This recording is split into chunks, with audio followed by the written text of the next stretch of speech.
പുറപ്പാടിൻ്റെ പുസ്തകം 27-ാം അധ്യായം 9 മുതൽ 21 വരെയുള്ള വാക്യങ്ങൾ. കൂടാരങ്കണം.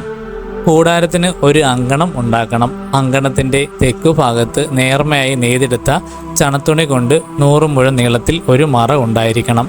അതിന് 20 തൂണുകൾ വേണം. തൂണുകളുടെ പാദകൂടങ്ങൾ ഓടുകൊണ്ടുള്ളതായിരിക്കണം. തൂണുകൾക്ക് വെള്ളി കൊണ്ടുള്ള കൊളുത്തുകളും പട്ടകളും ഉണ്ടായിരിക്കണം. അപ്രകാരം തന്നെ വടക്ക് ഭാഗത്ത് നെടുകെ 100 മുഴം നീളമുള്ള മറയും, മറ തൂക്കുന്നതിന് 20 തൂണുകളും അവയ്ക്ക് 20 ഓട്ടുപാദകൂടങ്ങളും വെള്ളി കൊണ്ടുള്ള കൊളുത്തുകളും പട്ടകളും ഉണ്ടായിരിക്കണം. പടിഞ്ഞാറ് ഭാഗത്ത് മുറ്റത്തിൻ്റെ വീതിക്കൊത്ത് 50 മുഴം നീളമുള്ള മറയും 10 തൂണുകൾ അവയ്ക്ക് 10 പാദകൂടങ്ങളും ഉണ്ടായിരിക്കണം. കിഴക്ക് ഭാഗത്തെ മുറ്റത്തിൻ്റെ വീതി 50 മുഴമായിരിക്കണം. കവാടത്തിൻ്റെ ഒരു വശത്ത് 15 മുഴം നീളമുള്ള മറയും 3 തൂണുകളും അവയ്ക്ക് 3 പാദകൂടങ്ങളും ഉണ്ടായിരിക്കണം. കവാടത്തിൻ്റെ മറുവശത്തും 15 മുഴം നീളമുള്ള മറയും 3 തൂണുകളും അവയ്ക്ക് 3 പാദകൂടങ്ങളും വേണം. അങ്കണ കവാടത്തിന് 20 മുഴം നീളമുള്ള ഒരു യവനിക ഉണ്ടായിരിക്കണം.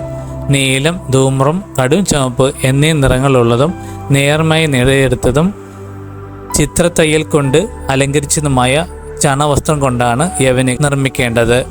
അതിന് 4 തൂണുകളും അവയ്ക്ക് 4 പാദകൂടങ്ങളും ഉണ്ടായിരിക്കണം.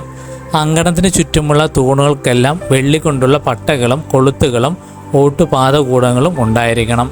അങ്കണത്തിൻ്റെ നീളം 100 മുഴവും വീതി 50 മുഴവും ആയിരിക്കണം. അതിനു ചുറ്റും 5 മുഴം ഉയരത്തിൽ നേർമയായി നെയ്തെടുത്ത് ചണത്തുണി കൊണ്ടുള്ള മറയും തൂണുകൾക്ക് ഓടുകൊണ്ടുള്ള പാദകൂടങ്ങളും ഉണ്ടായിരിക്കണം.